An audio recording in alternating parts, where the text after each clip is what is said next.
ഒരു അടിപൊളി കറിയാട്ടാ ഉണ്ടാക്കുന്നത്. അപ്പോൾ അതിനുള്ള സാധനം പൊട്ടിക്കാനാണ് പോകുന്നത്. അപ്പോൾ എല്ലാവരും എന്നോട് കാണാം. പിന്നെ ഇതാട്ടാ കറി വയ്ക്കാൻ ഉപയോഗിക്കുന്ന സാധനം ഇതാ പ്രഷർ ചീര. ഞങ്ങളിവിടെ ഇതിനെന്താ പറയാന്നറിയാം മനസ്സിലിച്ചേ? സാമ്പാർ ചീര. അതെ. അപ്പൊ ഇതാ ഇത്ര ഇല പൊട്ടിച്ചിട്ടുണ്ട് കേട്ടാ. ഈ ഇലക്ക് ഇതൊന്ന് ഊരിയെടുക്കണേ. ചെറുതായിട്ട് അരിയണം കേട്ടോ. കട്ടിങ് ബോർഡിൽ വെച്ചിട്ടൊക്കെ അരിയേ, പക്ഷെ എനിക്കിങ്ങനെ കൈമേൽ വെച്ച് അരിയാണ് ഇഷ്ടം. കട്ടിങ് ബോർഡിൽ അത്ര വേഗം കിട്ടില്ല. ഞാൻ പ്രഷർ ചീരക്ക് ഇങ്ങനെ ചെറുതായിട്ട് അരിഞ്ഞിട്ടുണ്ട്.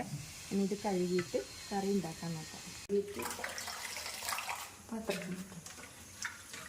കുറച്ച് ഉപ്പിട്ട് കൊടുക്കുക, പിന്നെ നോക്കിയിടാം. ഇത്തിരി വെള്ളം ഒഴിച്ചിട്ട് വേവിക്കാൻ വെക്കാം. കാന്താരി മുളക് എല്ലാം വെന്തോ നോക്കിയൊക്കെ. അതിലേക്ക് ഏകദേശം വെന്തുണ്ട് കേട്ടോ. ഇനി ഞാൻ ഇതിൽ ഒരു സാധനം കൂടി ചേർക്കണ്ടേ.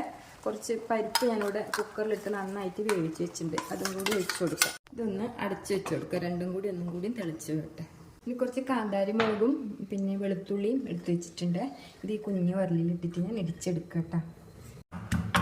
എനിക്ക് തുറന്നു നോക്കാം കേട്ടോ.